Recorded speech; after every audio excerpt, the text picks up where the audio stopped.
Saya akan perkenalkan diri. Nama saya Dr. Eli Kusmawati, SHMH. Saya adalah dosen Prodi Transportasi Laut yang mengampu mata kuliah Hukum Maritim. Selain Hukum Maritim, saya juga mengampu mata kuliah Hukum Dagang dan Hukum Asuransi Maritim. Ya, jadi untuk mata kuliah Hukum Maritim ke depan akan saya ampu adik-adik taruna sekalian, bagaimana kalian semua nanti bisa memahami dan mengaplikasikan semua ketentuan-ketentuan atau regulasi-regulasi maritim agar bisa bermanfaat ketika nanti kalian semua bekerja baik di atas kapal maupun di seluruh industri-industri maritim. Terima kasih, semoga bermanfaat. Selamat pagi, wassalamualaikum warahmatullahi wabarakatuh. Assalamualaikum warahmatullahi wabarakatuh. Selamat pagi, semua taruna tadi. Selamat pagi. Gimana kabarnya hari ini? Alhamdulillah, baik, sehat semua ya. Nah, pada pertemuan hari ini kita akan membahas terkait Konvensi SOLAS 1974. Ya, di mana Konvensi SOLAS ini bagian dari regulasi salah satu dari hukum maritim. Ini merupakan konvensi yang harus dipahami oleh seluruh taruna-taruni Poltekkes Surabaya. Jadi prodi apapun, baik itu nautika, teknika, elektrotelayaran, transportasi laut harus memahami dan mengerti terkait dengan konvensi SOLAS. Tujuan pembelajarannya di sini, taruna mampu mendeskripsikan sejarah konvensi, kaidah hukum, serta penjabaran ketentuan pokok dalam konvensi tentang keselamatan jiwa di laut. Ya, keselamatan jiwa di laut. Ini kita dengan konvensi SOLAS 1974. Nah, ada sejarah dan evolusi dari SOLAS. Kalian pernah nonton film Titanic? Kayak apa itu? Itu bukan kecelakaan kapal. Dari peristiwa Titanic itulah lahir konvensi SOLAS. Tenggelamnya kapal Titanic yang kemudian memicu dunia internasional untuk merumuskan standar keselamatan navigasi yang baru. Terjadi tahun 1912 dari kecelakaan kapal yang menimbulkan beberapa korban jiwa, banyak sekali korban jiwa ya, sehingga muncul ide-ide untuk merumuskan standar keselamatan navigasi yang baru. Kemudian di tahun 1914 ada versi satunya, konvensi SOLAS pertama diadopsi, fokus pada penyediaan skoci darurat dan peralatan komunikasi radio. Kalau kita kembali pada peristiwa Titanic ya, betapa chaosnya ya, jumlah skocinya tidak sesuai dengan jumlah penumpang yang ada. Hal itu yang memicu terjadinya korban jiwa. Kemudian di tahun 1948 sampai dengan 1960 ada pembaruan konvensi yang bertepatan dengan berdirinya IMO. Ya, ada pembaruan konvensi berdiri IMO. Ya, itu yang melatar belakang. Kemudian di 1974 ini ada adopsi SOLAS 1974 yang memperkenalkan prosedur tacit existence agar amandemen lebih cepat berlaku. Ini adalah sejarah dan evolusi dari SOLAS. Ada beberapa klasifikasi sendiri dari konvensi SOLAS. Konvensi yang awal di tahun 1914, tahun 1929, tahun 1948. Generasi awal SOLAS sangat dipengaruhi oleh insiden spesifik di masa lampau. Ya, jadi SOLAS itu lahir dari adanya kecelakaan kapal yang tersebut banyak sekali. Fokus utamanya adalah pada instrumen dasar keselamatan seperti pembagian ruang kedap air, penyediaan sarana keselamatan jiwa atau skoci dan radiotelegraf. Amandemen pada masa ini berjalan lambat karena membutuhkan ratifikasi eksplisit dari negara-negara anggota, membutuhkan ratifikasi persetujuan dari negara anggota secara mayoritas. Sedangkan konvensi modern di tahun 1960 dan 74 dibentuk untuk merespon kemajuan teknologi maritim yang pesat. Jadi seiring perkembangan zaman itu, perkembangan teknologi maritim itu sangat pesat. Memperkenalkan sistem navigasi mutakhir dan standar desain modern. Ada alat-alat navigasi yang semakin modern, desainnya juga semakin modern. Nah, terobosan terbesarnya di SOLAS 1974 ini memuat prosedur tacit acceptance, di mana amandemen langsung berlaku secara otomatis pada tanggal ditentukan. Jadi ketika amandemen itu disahkan, langsung berlaku secara otomatis, kecuali jika ada penolakan dari jumlah minimum negara anggota. Kecuali negara-negara anggota dari ILO ini menolak, baru dia bisa tidak langsung pada saat itu. Nah, kita lihat fokus SOLAS 1974. Ini kalian bisa temukan di perpustakaan ya, bukunya tersedia untuk buku pembelajaran, nanti bisa ke perpustakaan. Standar keselamatan internasional 1974 ini menetapkan standar minimum untuk apa? Konstruksi, perlengkapan, pengoperasian kapal, demi untuk apa? Kira-kira standar keselamatan itu? Ya, demi untuk menjaga keselamatan. Keselamatan siapa? Tentunya untuk kapal atau untuk penumpang di atas kapal. Nah, konvensi ini mewajibkan negara bendera untuk memastikan kapal yang mengibarkan benderanya memenuhi standar ini melalui survei berkala dan penerbitan sertifikat yang sah. Jadi ketika kapal berlayar di bendera negara tertentu, dia harus sudah lolos dari standar itu, memenuhi dari standar keselamatan.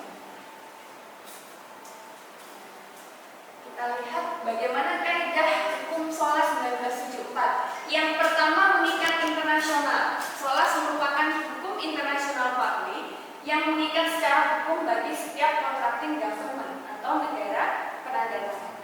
Ini negara anggota misalnya ya. Kemudian diadopsi ke hukum nasional. Kaidah hukum SOLAS tidak langsung mengikat kapal, namun negara penandatangan ini wajib mengimplementasikan ketentuannya ke dalam undang-undang maritim nasional. Undang-undang kita, undang-undang pelayaran, masih ingat? Undang-undang pelayaran nomor berapa? 17 tahun 2008. Ya, sebagaimana diperbarui dengan Undang-Undang Nomor 66 tahun 2020. Apa saja yang diatur dalam Undang-Undang Pelayaran? Apa saja? Masih ingat? Angkutan perairan, kemudian ke sekolah pertahanan, kemudian keamanan dan keselamatan pelayaran, kemudian yang terakhir perlindungan lingkungan maritim. Nah, jadi SOLAS ini sudah diadopsi, terutama tadi untuk bidang keamanan dan keselamatan pelayaran. Ya, harus diingat-ingat dan dipahami ya. Selanjutnya ada acceptance prosedur. Untuk apa ini? Aturan hukum progresif di mana amandemen baru dianggap diterima sah pada waktu tertentu, kecuali ditolak secara tertulis oleh sepertiga negara pihak atau negara pihak yang armada niaganya mencakup 50% tonase dunia. Jadi ada aturan hukum progresif ini baru dianggap atau sah pada waktu tertentu kecuali ditolak secara tertulis. Ya. Jadi ketika berlaku diundangkan, akhirnya negara-negara anggota harus tunduk dan patuh pada aturan tersebut. Kecuali tadi ada ditolak oleh sepertiga negara pihak atau negara yang armadanya Kemudian ada port state control, ketentuan hukum yang mengizinkan otoritas pelabuhan memeriksa kapal asing yang masuk ke perayaannya dan memastikan kepatuhan terhadap SOLAS. Jadi termasuk negara kita ini mengizinkan otoritas pelabuhan kita, siapa?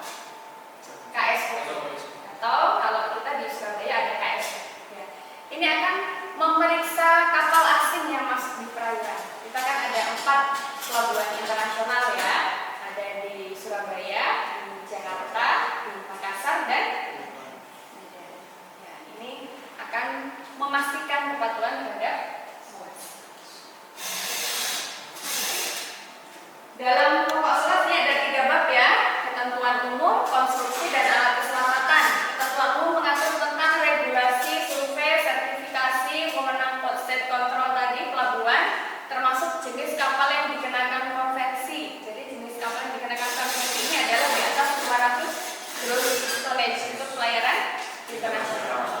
Kemudian untuk konstruksi dibagi menjadi 2, yaitu struktur stabilitas mesin dan instalasi listrik dan perlindungan kebakaran, deteksi dan pemadaman kebakaran, dan mengatur desain kapal agar tetap stabil apabila terjadi kebocoran, di mana kapal ini didesain tetap stabil. Nah, yang ketiga ini terkait dengan alat keselamatan. Tentunya kalian sudah mengenal ya alat keselamatan dalam pelayaran ya. Kira-kira apa saja alat keselamatan? Life jacket, kemudian life raft, kemudian skoci. Nah, ini utama yang harus ada di atas kapal. Dan jumlahnya sesuai kebutuhan. Berapa jumlah kru atau awak kapal tersebut ya? Life jacketnya harus dan harus layak untuk digunakan. Ini menjelaskan persyaratan jumlah, kapasitas, spesifikasi ya untuk life saving appliance seperti skoci penolong, rakit penolong, pelampung dalam prosedur keadaan darurat.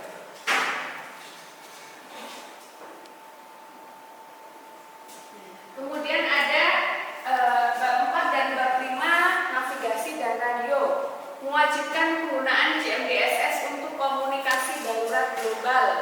Bab 5 ini mengatur keselamatan navigasi termasuk VDR, black box, ECDIS, AIS, dan kewajiban menolong di laut.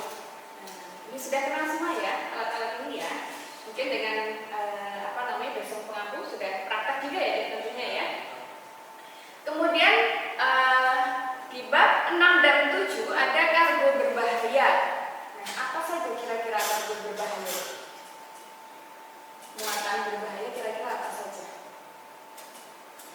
Ya, udah muatan yang terbakar, udah meledak. Nah, ini termasuk kategori muatan berbahaya. Ada diatur itu dalam Undang-Undang Nomor 17 Tahun 2008. Ya, kategori barang-barang muatan berbahaya.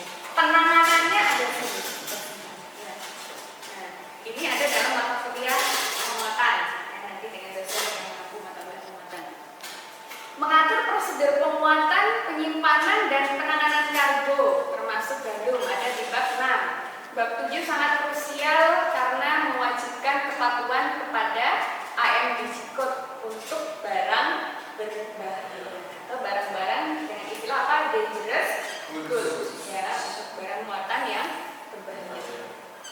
Kemudian ada manajemen keselamatan, kewajiban mengimplementasikan International Safety Management atau ISM Code mengharuskan perusahaan pelayaran memiliki sistem manajemen keselamatan untuk meminimalisir human error.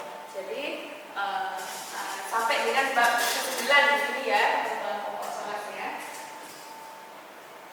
Nah, sekarang kita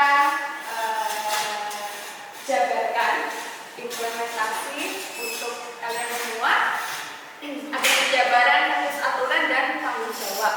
Di bab 2 ada fire safety, pencegahan deteksi dini kebakaran, pemisahan ruang akomodasi dan kamar mesin.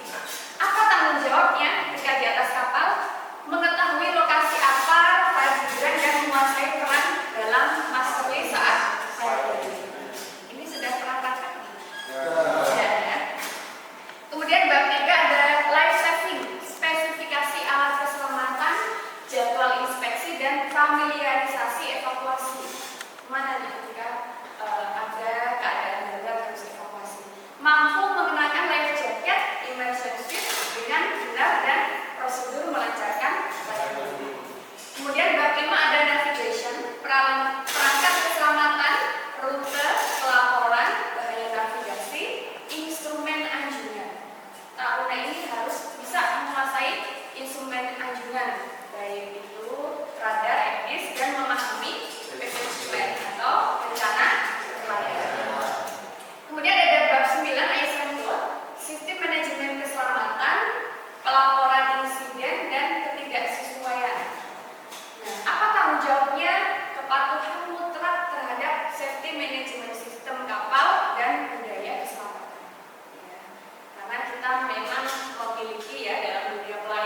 Kemudian implementasi dari bab 311 memastikan ketersediaan life saving appliance tadi. Ada skocinya, ada life raft-nya.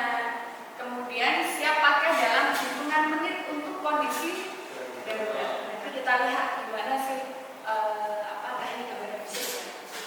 Kemudian ada mandat bab 9 action code mewajibkan apabila chip drill minimal 1 bulan sekali agar taruna dan seluruh kapal ini familiar dengan tugas khusus di master. Di sini apabila nanti kalian sudah bekerja di atas. Kemudian ada protokolnya nanti ya, kita lihat ada bunyi awalnya, 7 pendek 1 panjang, kenakan pakaian pelindung life jacket, segera ke master station, jangan panik dan utamakan keselamatan jiwa. Utamanya jiwa.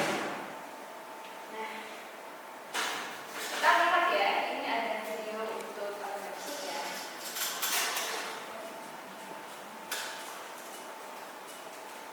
Saya kasih suaranya.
patroli harian di atas kapal. Kebetulan kita sedang bertugas jaga di atas kapal, yang disini di atas kapal.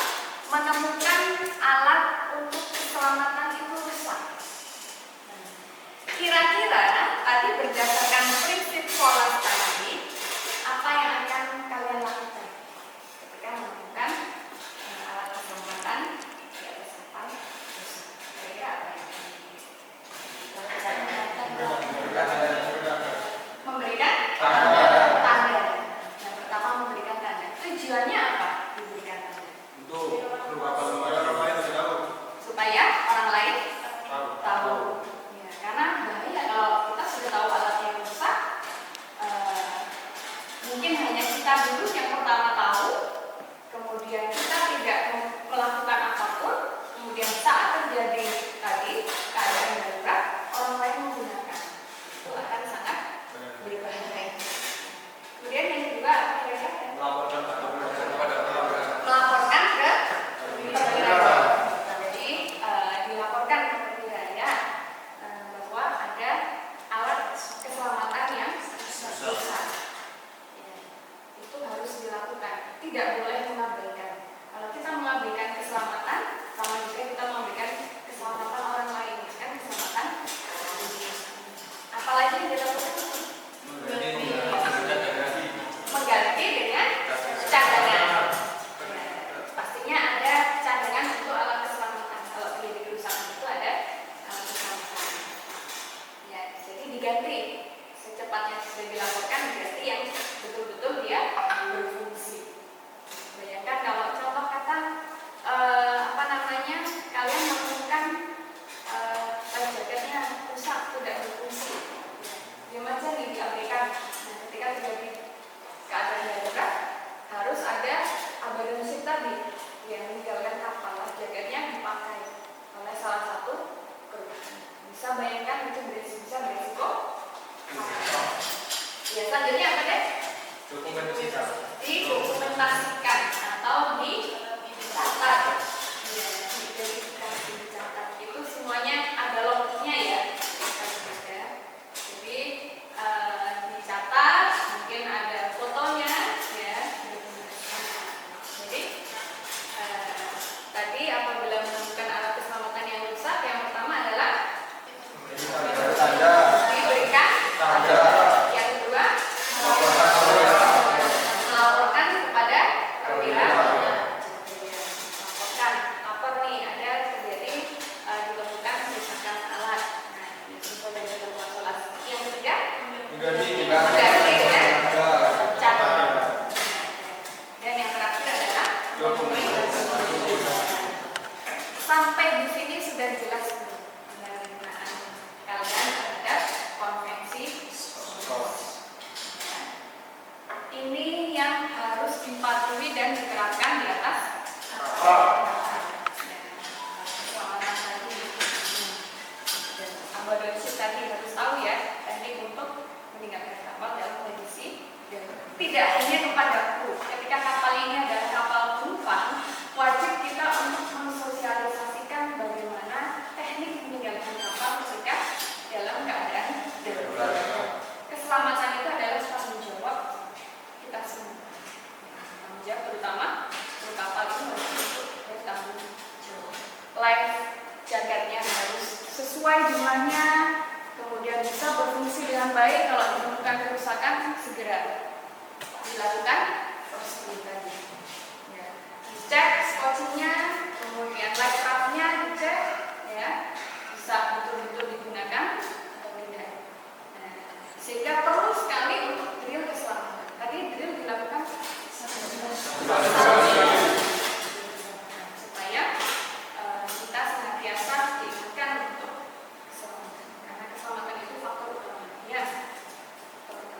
Nah, baik. Apakah ada yang didiskusikan dari ini semua? Sudah jelas ya? Baik, terima kasih untuk pembelajaran pada kesempatan hari ini. Semoga bermanfaat. Terima kasih. Wassalamualaikum warahmatullahi wabarakatuh. Nanti untuk melanjutkan perkuliahan dengan dosen pengajar di mata kuliah. Terima kasih. Selamat pagi.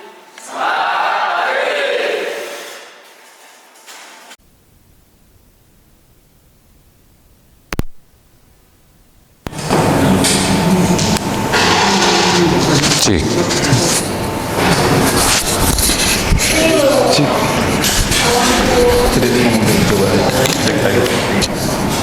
Cek, cek, cek, cek, cek, cek, cek, cek.